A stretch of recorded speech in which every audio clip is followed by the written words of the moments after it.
And we are live. Welcome back to Checkpoint, your number one show rounding up all the hottest, not so modest gaming news stories of the week. I'm one of your hosts, James Walmer, joined today by Vincent, the spiciest meatball in gaming, DeSantis. Thank you, James. Thank you, audio listeners. We're on YouTube at youtube.com/strictlycasuals. Please hit us with that rating if you're listening on an audio platform. We love seeing those downloads. Make sure to turn on notifications for posts, all of those things. Guys, today this episode is brought to you by Manscaped, but we're going to talk a little bit about that later. Today, we're talking about a lot. Kind of got a smorgasbord of different things. We got sales of Metroid Dread and Nintendo Switches. We got Star Wars announcements, rumors. Battlefield announcements, Call of Duty Zombies. The whole 9 yards. Today we're recording this episode on October 14th. It's going to go live on the 15th. Instead of recording and releasing on a Friday, we're recording on a Thursday, releasing on a Friday. So if we miss anything Friday morning, it's because we're recording a little bit earlier this week. That's why. Yeah. Vincent. Yes. How you doing? What are you playing? I am doing okay. This month is not easy for me. I'm not having a good time. But you know what? We're getting through it. We were able to get review copies of Demon Slayer, so I've been playing that this week. You're streaming that? Streaming it also. Tons of fun.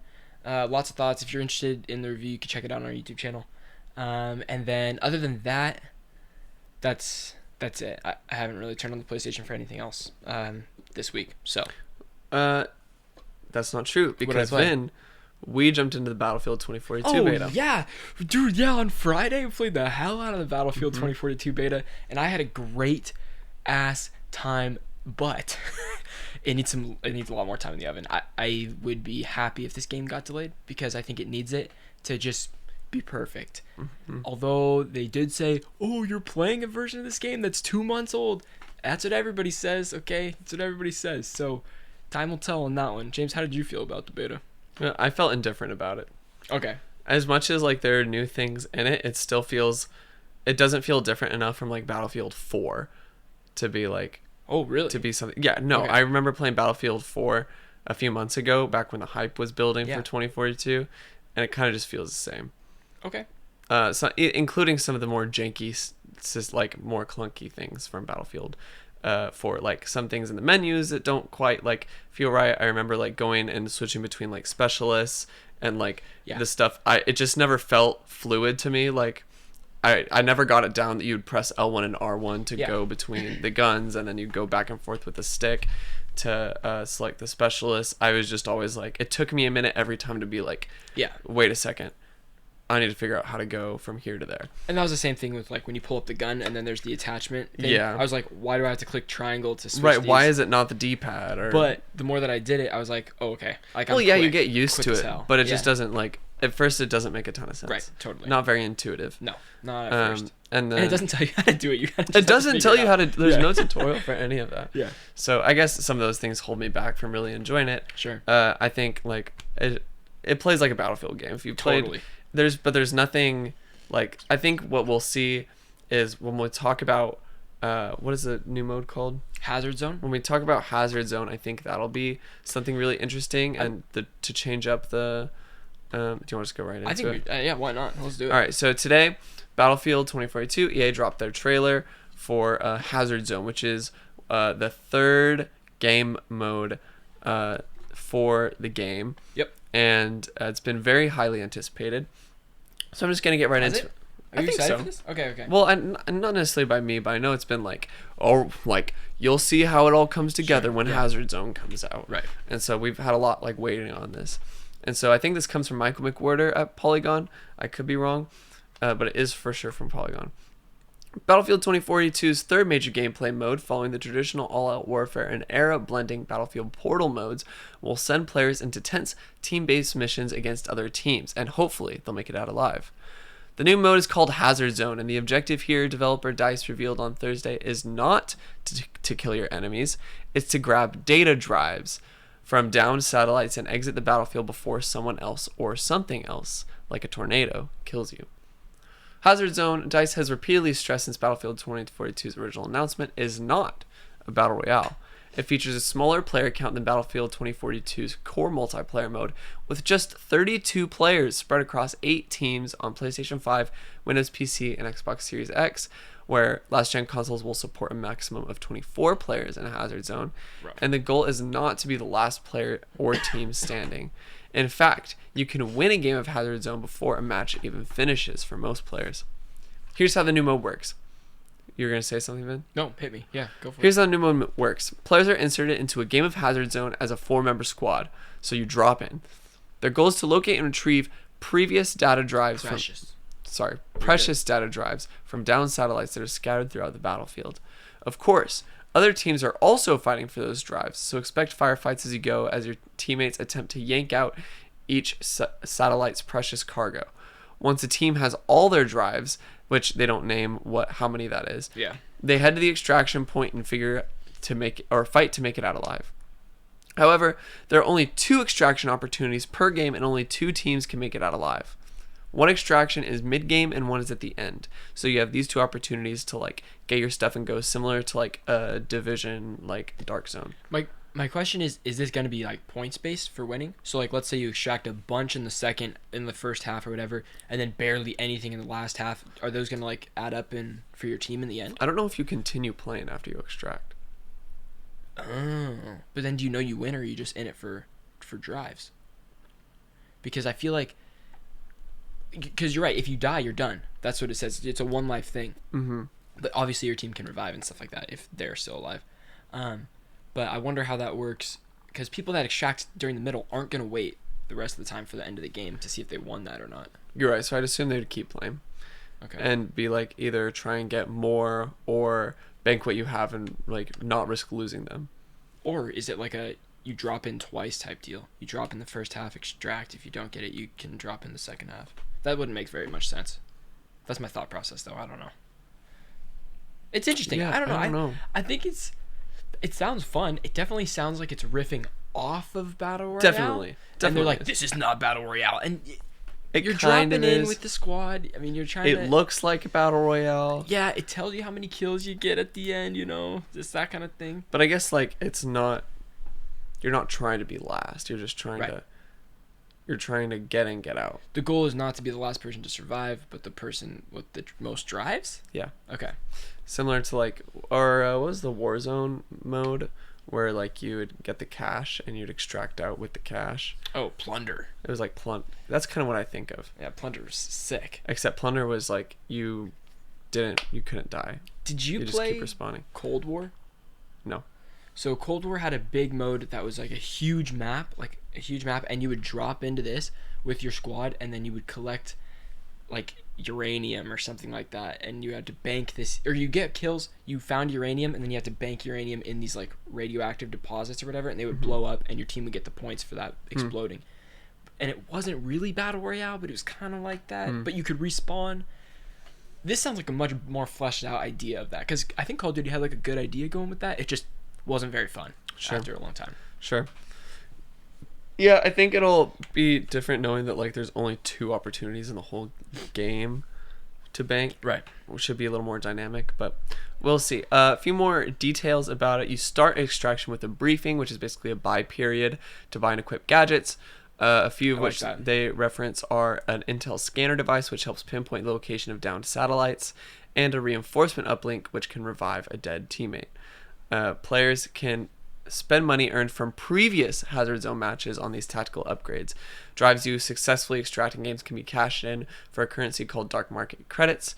Other tactical upgrades include faster healing, the ability to carry more drives at once, advanced intel on satellite drop locations, and even loadout insurance, which halves your Dark Market Credits losses if you die during the match. I'm not even going to understand that until I play the game.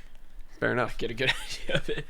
While teams will be inserted into the battlefield with satellites already scattered throughout the map, more satellites containing even more valuable drives will also fall during the course of the game. Players will have to re-strategize on the fly as they fight to recover as much data as they can. Extraction points take place at 2 random locations on the map, and if just one member of a team successfully makes it out, the whole team wins. Battlefield 2042 specialist classes will carry over to the game's Hazard Zone mode, so players will have to consider team compositions when planning their insertion, retrieval, and extraction plan. I like it, baby. Planning with your team, like playing the strengths and stuff. I like that a lot. And the buy phases. I'm a sucker for buy phases, so that's great too. The trailer also. Battlefield just always makes good trailers. It's hype as hell. It's sweet. Boom, boom, boom. You know, the whole deal. It's the whole deal. A lot of bass, a lot of lens flares. Of course, yeah. A lot of flying in, that thing. Okay, there's one thing I keep seeing, James, and this is something I don't know if you know that I don't know or something, but there's a lot of trailers where it shows gameplay and someone jumps off a roof and starts, doing the parachute fly down thing. But they do the wingsuit dealio. I'm like, where's the wingsuit? It was not in the not in the beta. No, it wasn't in the beta, but you go into third person when you get the wingsuit, which is really cool. That's sick to me. Maybe it's like a upgrade or like something you get with XP. Yeah. I'm there day one. I'm there day one on Battlefield with the glitches, without the glitches, because I'll have a good time no matter what. Crazy. And I'll be here as it patches and gets better and better, so I can't wait. It is a buy on sale for me out right now. That means we're down a squad member, James. I hope you know. Yeah. It's sad for me. It's okay, I'll get replaced. You can never be replaced, James. There's always a spot for you on the squad. Oh. Next up, Disney teases a Star Wars video game announcement for December. This comes from IGN and literally everywhere else. Disney and Lucasfilm have teased a Star Wars video game announcement for December as part of a publishing campaign that will reveal new Star Wars products every Tuesday for the rest of the year, which is a lot. That's a lot. As announced in an article on the official Star Wars website, the companies have launched their Bring Home the Bounty campaign, which will see new Star Wars toys, collectibles, books, apparel, and more revealed on a weekly basis from now until the end of December. Disney has given fans a glimpse into what they might expect from potential announcements across the campaign through an interactive poster on its site. Each week on the poster details different characters and memorabilia from across the franchise. However, on December 14th, Disney has instead opted to lead with the image of a gamepad, hinting that there may be a new Star Wars game announcement this way. Well, it's unclear at this point whether the announcement will contain information about an already existing game or something completely new. There are currently a number of different developers working on games set in a galaxy far, far away. Nice. With EA's exclusivity deal over Star Wars nearing its end, I believe it ends literally at the end of the year. Wow. It was announced earlier this year that Ubisoft is working on its own open world Star Wars entry, which we haven't heard anything about yet. In an interview with IGN earlier this year, SVP of Walt Disney Games Sean Shoptaw explains that he and his team had met with Ubisoft Massive after Disney's acquisition with Fox, which included an already in development Avatar video game project, which we know about. Although EA's exclusivity deal over the Star Wars franchise is set to run out, that by no means suggests that the publisher is stepping away from the universe. Earlier this year, EA CEO Andrew Wilson made it very clear that Star Wars had been hugely profitable for the company and confirmed it would continue working on games set in the universe. One game we can seemingly count on from EA is a Jedi Fallen Order sequel. I hope. I want it so bad. Aside from that, Quantic Dream is also rumored to be developing its own Star Wars game. Whoa. And it was revealed during Sony's PlayStation showcase that the team at Aspyr is remaking Star Wars Knights of the Old Republic from the ground up for modern consoles. Hell yeah. The KOTOR remake is set to release for PS5 as a console exclusive at launch alongside a PC release, though at present the game does not have an official release date. There's a lot of Star Wars projects being worked on right now. This does not include Star Wars Hunters on the Switch and countless apps and Lego Star Wars Skywalker Saga, okay? Yep. This is different than those. James, place your bets. Wait, hold. First up, before we placed our bets, on December 14th, do we know when's Game Awards? I have no idea when Game Awards are. All right, I'm going to Google that because what if it's going to release at Game Awards? Game Awards 2021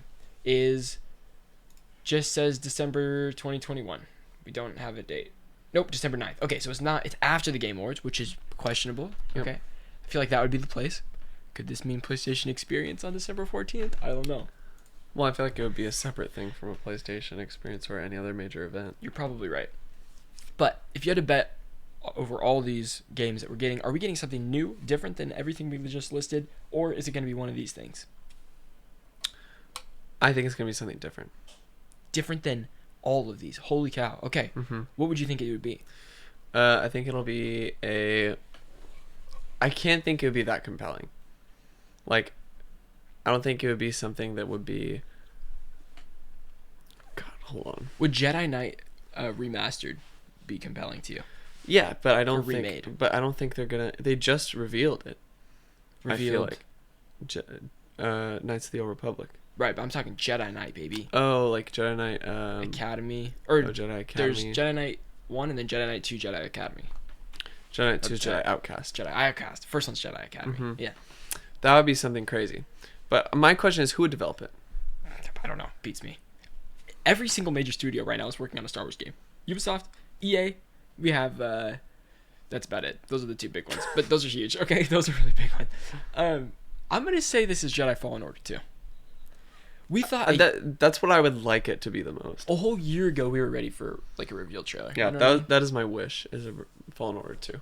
I think it's a safe, not safe. It's not safe. I don't know. It's- Is Ubisoft really gonna show a teaser for their game when they haven't even showed much of Avatar yet? Those are huge games, bro. Yeah.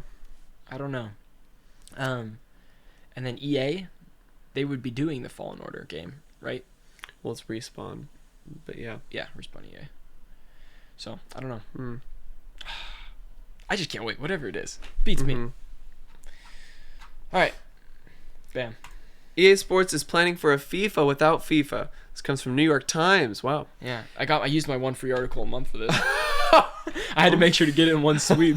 It is one of the longest and most profitable relationships in sports, nearly 3 decades after soccer's global governing body licensed its name to a California video game maker looking to expand its offerings. The FIFA series that was born out of that partnership has become not so much a game as a cultural phenomenon. Sales of the game, which released an updated edition every year, have surpassed $20 billion over the past 2 decades for its California-based maker, Electronic Arts. But FIFA has cashed in as well. Its licensing agreement has grown to become the organization's single most valuable commercial agreement, now worth about $150 million per year. At least 2 years of talks about renewing the contract that allows Electronic Arts, through its EA Sports division, to use its organization's name that have hit the wall, according to multiple people close to the negotiations. The core of the dispute is financial. FIFA is seeking more than double what it currently receives from EA Sports, according to people with the knowledge of the talks, a figure that would increase its payout from the series to more than $1 billion for each 4-year World Cup cycle. All right. Let me summarize the rest.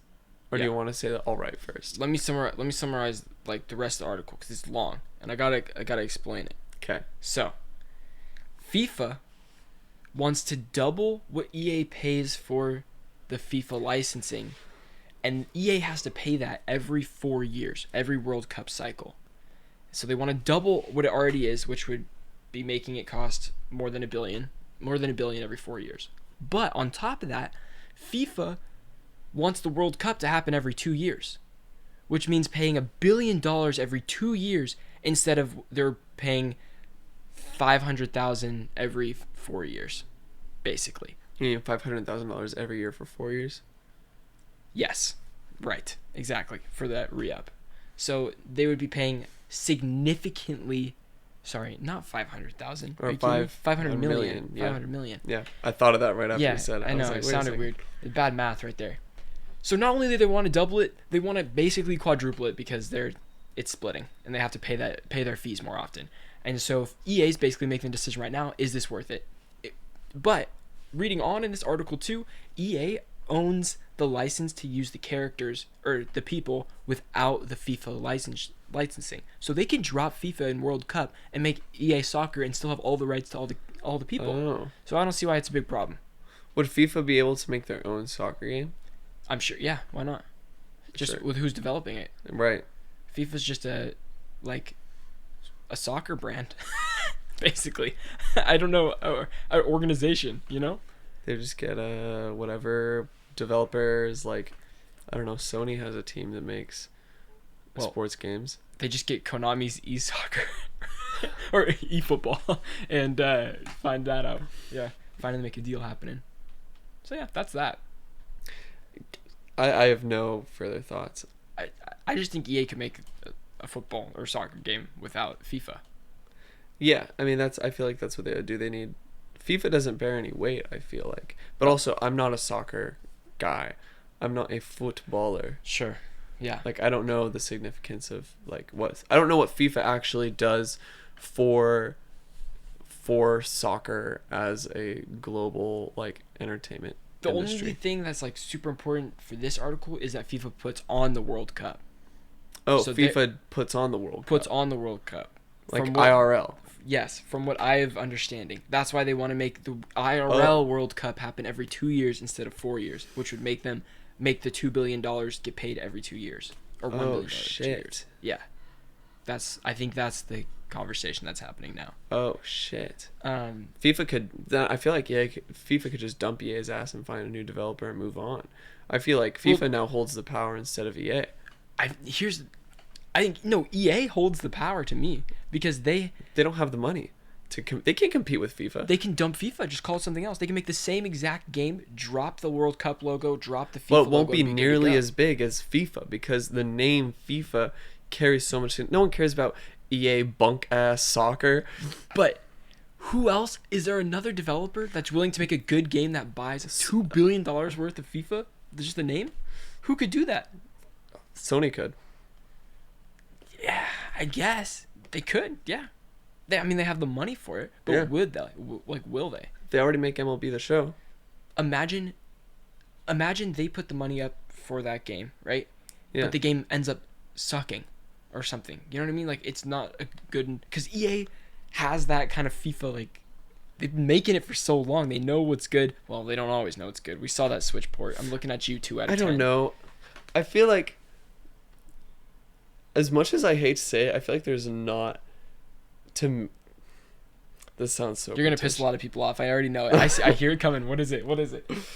I feel like there's not that much, like, to making a FIFA game. There it is. EA Sports devs are on our ass now. EA Sports devs are on our ass. No, But I don't know. I think we only think that because these games come out every year. I feel like there's a lot going on in a football game or a soccer game, and sure, there's a lot of physics. There's a lot of... not only that, they're adding like a new mode every time, like these ultimate teams, or like a career mode and stuff like that. They're always trying to change that out, see what's up, like a whole story to it. Plus the loot packs, baby. FIFA, they make so much money off that with the characters and stuff. That's crazy. That's a lot. I don't know if they still have the licensing for that. It sounds like they do though. If EA is able to use the people still. I don't know. It's a whole thing. James, you look really deep in thought about something, or completely blank. I can't tell. I can't tell at all. I'm trying to see where I'm trying to think of who would make the FIFA game. Yeah. You know what? This is what they do. They have to Go have a lot back, of they money. find the team Yeah. that made Super Mario Strikers, and they say, hey, we know what you did for Mario. Okay, and our boys over there, our boys in red and green. Yeah. And Boys in red and green. Okay, yeah. we see what you did for them. Yeah. You can make it happen again. So you're saying FIFA signs with Mario to do Mario FIFA Sports Royale. No! And it's a battle royale soccer game.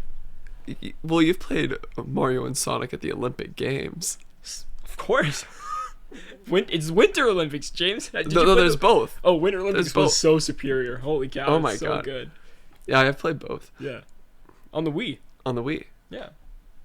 I'm not a schmuck, dude. I know the game. Alright, FIFA, it's your move. That's all I'm FIFA, saying. your move. It's your move. I don't know. On a serious note, I don't know what to do. Me neither. I don't know I just thought it's a fascinating, I don't know, conundrum, I would say. A conundrum. We'll see. New World server transfer feature gets delayed. Okay, players no longer able to transfer between regions. This comes from Twinfinite. The ability to transfer characters between different servers has been a highly anticipated one ever since the launch of New World. That is me. Hello. That's him. Amazon Games' ambitious pirate-themed MMORPG.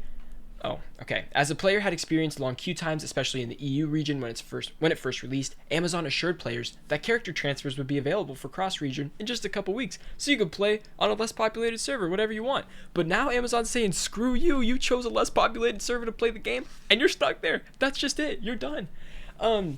This feature has since been delayed as it announced in an update from the development team. As the team had uncovered some edge cases where the feature did not work as expected or performed up to their standards, they needed a bit more time to work on it. which is all well and good until you get to the part where it's stated that you won't be able to move your character between regions. So once you're in the West, you're stuck in the West. Once you're in the East, you're stuck in the East, and stuff like that, or whatever region you're in.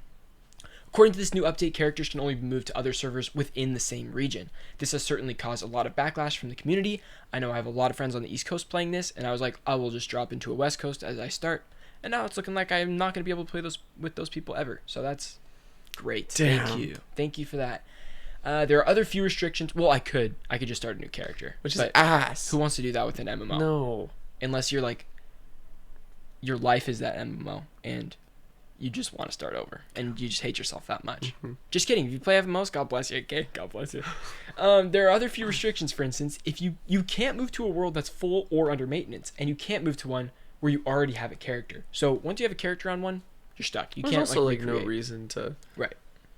These restrictions make sense, but being forced to stay within your own region will certainly invite a lot of critique, especially since it means having to start over completely fresh if you want to join up with your friends. I truly think Amazon will do something about this and not just leave it like this, because the response is actually everyone. It's not like a loud minority of people. It's the majority of people. I think this is a miss. Especially with having an overall really good launch for a game, this is a miss. Oh, yeah. So, goodbye, Amazon. We'll see. Do you know what's spookier than seeing a black cat on Halloween? What, James? Tell me. Is shaving your balls with anything other than Manscaped. When it comes to below-the-waist grooming, there's no need to carve your pumpkins this Halloween because Manscaped is here to upgrade your grooming experience. Go from a bite-sized candy bar to a king-sized candy bar. Whoa! And join the 2 million men worldwide by going to manscaped.com for 20% off plus free shipping with the code StrictlyCasual. That's all one word, StrictlyCasual. Wow. Vincent, have you ever tried to trim your balls and it turned into a Freddy Krueger film? No. Well, look. Just kidding. Yes. Well, luckily, Manscaped is here to save the day and make sure you're smelling fresh with their new refined body wash. Why is there a question mark? Fellas, the ladies love their signature scent and it will scare away those vampires. That's right. You don't want any of those near there. Nope. Unlock your confidence with the Performance Package 4.0. Inside, you'll find the holy grail of men's grooming items. They've made it easy for you to upgrade your grooming routine. It's a full moon out and the werewolf in your pants is out. The werewolf in your pants is howling. It's time to tackle that problem with the Lawnmower 4.0. Amen. Their fine-tuned Pube products feature a cutting-edge ceramic blade to reduce grooming accidents thanks to their advanced skin-safe technology. The Lawnmower 4.0 is easily the greatest ball trimmer on the planet. Oh, did I mention this trimmer is waterproof too? This trimmer is a shower essential. It really is. Manscaped even threw in 2 free gifts to their Performance Package 4.0. The Manscaped Boxers and the Shed Travel Bag. Bring your comfort in boxers to another level. Again, get 20% off plus free shipping with code StrictlyCasual at manscaped.com. That's 20% off plus free shipping with the code StrictlyCasual at manscaped.com. Say trick or treat to your beautiful new Halloweeny with Manscaped. Thank you, Manscaped. This is the best ad read I've ever heard in my entire life. We've had a couple now, like a couple different variations. This is the one. This is the one. Yeah. Manscaped, you need to be giving your ad read writers a raise. It's the PR team, dude. They're on fire. They're absolutely insane. And you know what? We're going to switch it up because that's only like a quarter of the points. Yeah. There's a lot. There's more? Oh, there's a lot. So. Oh my god. Tune in next week, guys. Tune in next week. When was the last time you Manscaped? Literally 2 weeks ago. It's been longer than that for me. I'm overdue. Yeah. Gonna do a little chest and happy trail action too. I did the chest action recently, but now I'm at the pricklies, so I got to get rid of the pricklies. Yeah, I got. Do you reshave for the pricklies? Yeah, I have really. Before. I've done it both ways. I let it like grow back out to normal. I get a lot of chest hair, and then I just go for it again. Wow. Do you know what's really nice? Is just one strip, just doing one strip all the way up. That is really nice. It's really beautiful. So thank you, Manscaped. You can use code. Thank you, Manscaped. James, you want me to take the next one? Or you want to take this one? Wait, did I read the last one? I did. Oh, okay, I got it. Okay. Call of Duty Vanguard Zombies mode revealed gets creepy spooky. Creepy spooky. New reveal trailer. This write-up comes from Polygon.com.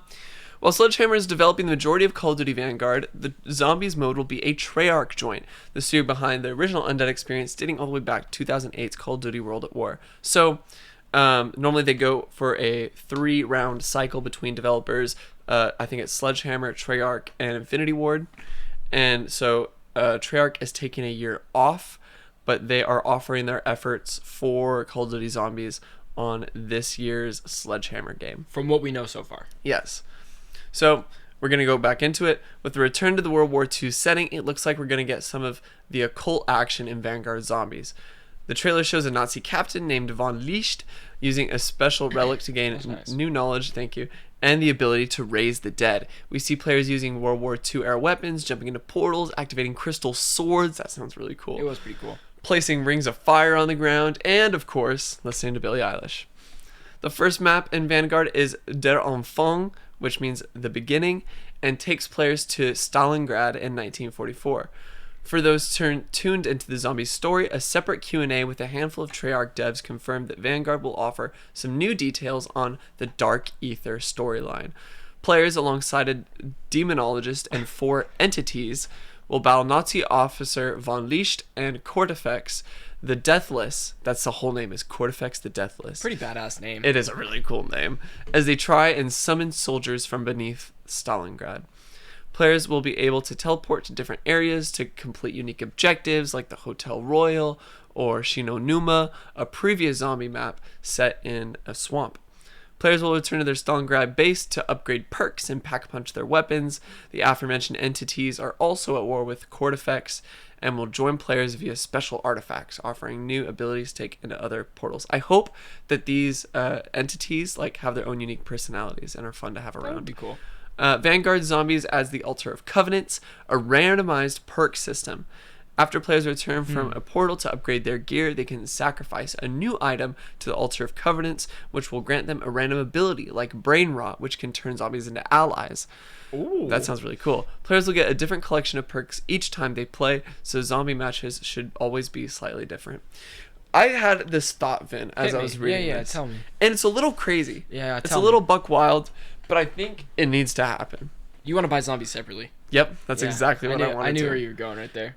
I think because I think there's an entirely different audience, and as here, that's a purely from the consumer's perspective. From a development standpoint, it makes no sense because Call of Duty Vanguard, I don't think would get nearly as many copies sold if it was not bundled in with zombies. Sure. And they sold zombies separate. People buy Call of Duty yearly specifically for zombies, especially for Treyarch zombies. Yeah. Because it has that recurring storyline and because they just have that gold standard of quality compared to the other studios, in my opinion at least. Yeah. I was pretty disappointed with Cold War Zombies, even though it looked just as promising as this does, if not more promising. So, but I also felt that with Black Ops 4 Zombies, and so it's I feel like Zombies was a big selling point. It still is because there's still fans of it, and people are still like it and play it, right? But I'm just not nearly as invested I was as Black Ops 2 coming home from school every time. Here we go, we're gonna run Origin all the way through. We're gonna do this all the way through. We're gonna play Transit all night. It's just a totally different time for me to where I don't feel as invested in zombies whatsoever. And so it's definitely a plus for Vanguard for me because I already wasn't gonna pick it up, but I don't know. I'm just not drawn to it because I feel like I'm just so on zombies right now, which sucks because I do like it. It's fun, It just doesn't have that oomph anymore for me. Maybe it's just not for us anymore. That's sad. That would be sad. Because I had a really great time. I got a lot of good memories with zombies. Me too. Yeah. It was a great time. But yeah, I don't know. I think selling it separately could be nice. They did that with Black Ops Chronicles or whatever. Remember that? No. They did Black Ops 3 and 4. They had maps from there, and you could buy Zombies Chronicles. Oh. But that was 2 years after the games came out. They're like, oh, here's all the maps in the DLC. You could play that. Yep. Maybe they were testing the waters on that. Maybe they had that idea. Maybe. I don't know. But what I do know is that Metroid Dread has already set franchise record sales in Let's Japan. Go! We love to hear it. Has grown quite popular after her new Nintendo Switch debut. In Japan, Metroid Dread has sold just over 86,000 physical units since October 8th, breaking series records in the country. Wow, will we wow, James. Wow, will we wow. Thoughts? I'm just excited. I want Metroid to become big. Yeah. Do you think this is like its next step to becoming bigger? It has to be. I think so too. I was looking and this sold like 5 million. That's like 86,000 units is about $5 million in Japan alone. Okay. So that's Well, good that's because really good. the last game, I think it grossed like $4 million in Japan or something like that. So this is $1 million more than that. Yeah, and that's within launch weekend, Right. relatively. Right. Do you know anything about or not sales records, but like sales numbers in the U.S.? No, there's nothing. Nothing Okay. I could find. Also, with this next one, I couldn't find anything about U.S. numbers. Okay. Hopefully it carries over. Yeah, hopefully. And you can just go ahead and read So this one. Nintendo Switch's OLED is also proven to be a big hit in Japan. Releasing on October 8th, the Nintendo Switch OLED model arrived with a bang in Japan. Its first 3 days on sale, the newly updated Switch sold 138,000 units, which is huge also, okay? Wow. These numbers are for the Japanese sales week starting on October 4th and ending on October 10th. In comparison, during that same period, there were 32,000 Switch units sold and 8,000 Switch Lites. So in total of all the Lite Switch, the regular Switch, and the OLED Switch, that's 180,000 Switch units sold. So a huge percent of that was OLEDs in the week. Wow. That week. Yeah. Good for Nintendo. Yeah, they're out there knocking it out. They're Yeah. out there doing it, James. Yep. But can you imagine those numbers if they sold a 4K Switch? If they sell a 4K Switch, I would say those numbers would be tripled. Yep. Quadrupled. You're insane. Maybe more. I don't know about that. James, I don't think this is a lot of units. No, it is a lot of units, For one region. but I don't think the Nintendo Switch OLED was as hype as it could have been if No. it was different. If it was a little different. I don't think so either. It's like it's like just a refresh, bro. It's not even a new console. Mm-hmm. Congrats to Nintendo, though. Yeah, good for them. Big claps. Next up, random fun stuff. Stories without a story. Our favorite part of the show. Your favorite part of the show. We're going to get right into it. Solar Ash by Heart Machine has been delayed until December 2nd to polish it more. Oh, Battlefield. You should take some hints. Maybe delay that a little bit. Mm. PlayStation is celebrating the 5th anniversary of PSVR and will give PS Plus members 3 PSVR titles in November. Those titles are still to come. We don't know them. It Takes Two sells 3 million copies.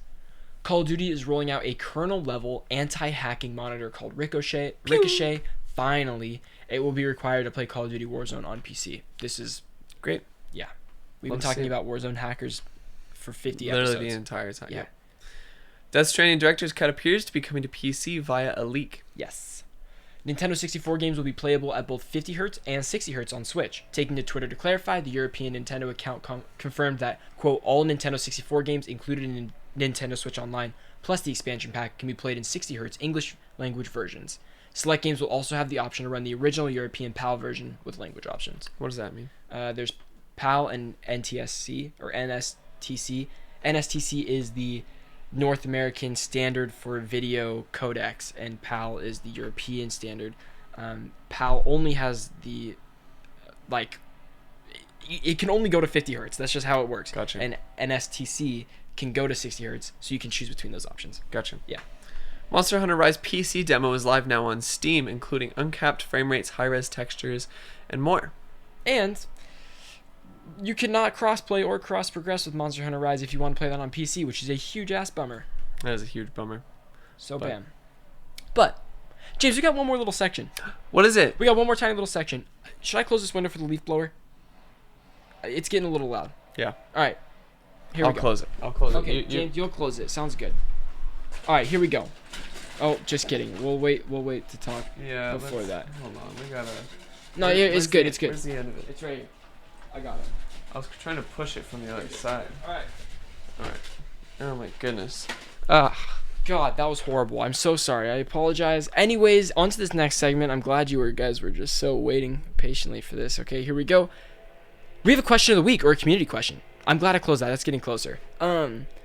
So Cheesy hit me up. He's like, why don't you guys do a little community question, a little question of the week? And I was like, I would love to do that. I'd be very down to do that. But we need more questions for this weekly thing. So Cheesy is like, I'll kick it off, but this is an all call to everybody. If you have a question you want answered, or a hypothetical, or anything that you want to just like chat it up about, feel free to drop it in our Discord. We're gonna add it to we're gonna add a question a week. We're gonna try our best. So Do you want to keep it to like the gaming community? yeah, About just games? in games.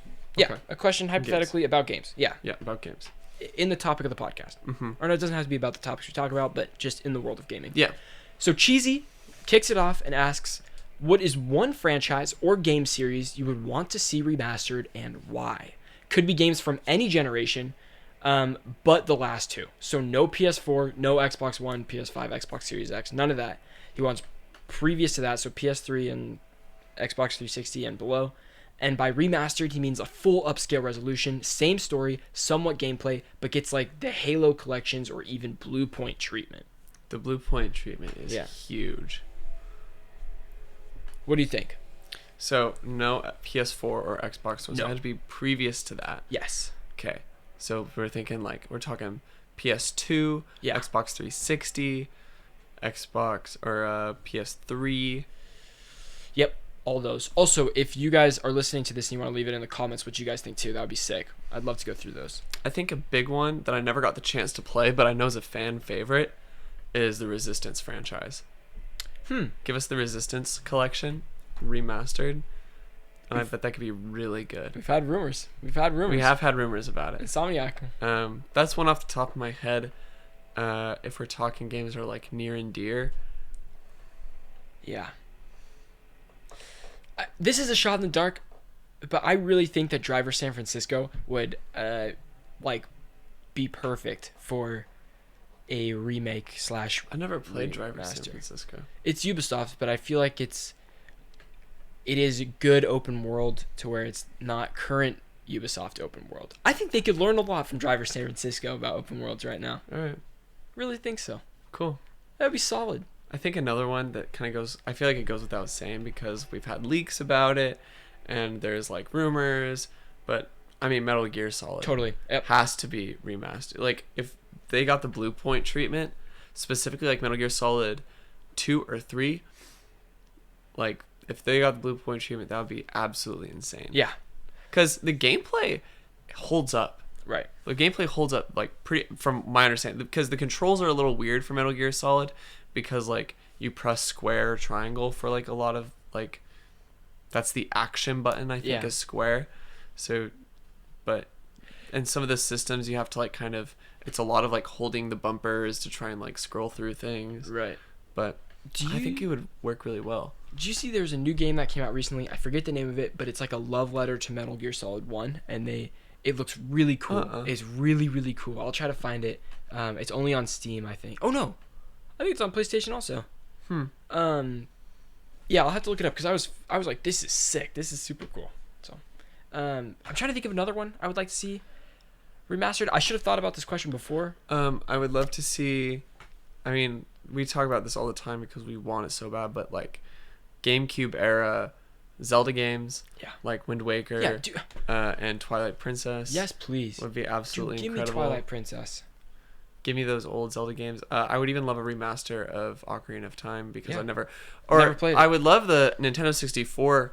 So I think it should go in like, if we're talking the way it would be released, would be you'd have your Nintendo 64 era Zelda games and you'd have your GameCube era Zelda games. So you'd have separate collections. So you'd have your N64 with Majora's Mask and Ocarina of Time, and then you'd have Wind Waker and Twilight Princess and maybe like 4 Sword Adventure. Well, Twilight Princess was Wii, wasn't it? No, came out on GameCube. Really? And then it ported to the Wii. Okay. Kind of like the Breath of the Wild situation there, or it was Wii U and then they ported it to Switch. Yeah. Okay. All right, fair enough. Those are all good ones. I can't think of another one like off the top of my head that I would like besides... And Metroid Prime Trilogy. Sure. Besides a remake of Spore. Do you know how much Spore I played as a kid, bro? Probably as much as I did. A lot of Spore.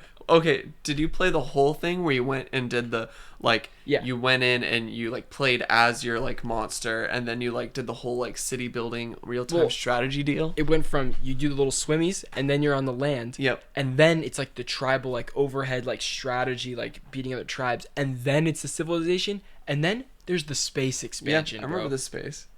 Crazy, bro. So... I would just play the first 2 sections over and over again, though. I only did the full thing. Did you know that there is a second Spore game that came out where it was the whole purpose. It was like as a third-person action adventure game, third-person RPG that revolved around this like monster that you like. It's the What? same like creation process with more added on, but it had like items and like gear and armor that you would equip. When did like, this come out? It came out for the Wii. Wow. I remember playing it. I loved it. Okay. I need to find it. I'm gonna find it right after this podcast. Yeah, I can't wait to watch this. it's really good. See what it's all about. Boom. That's off the top of my head. Good. Those are good answers, I think. Cheesy, I hope that answered your question. If anybody else has questions for the next week, feel free to drop them in the Discord. I'll add them in the doc. We appreciate you guys. Again, if you're listening on audio platforms and you could leave us a review, that would help a bunch. And that's it. We have a lot of new stuff on the YouTube happening, so if you want to swing over there, we'd appreciate that too. Peace out, I guess. Peace out. Peace out. That was episode 84. We will see you next week. Thank you, everybody, and we'll see you next time.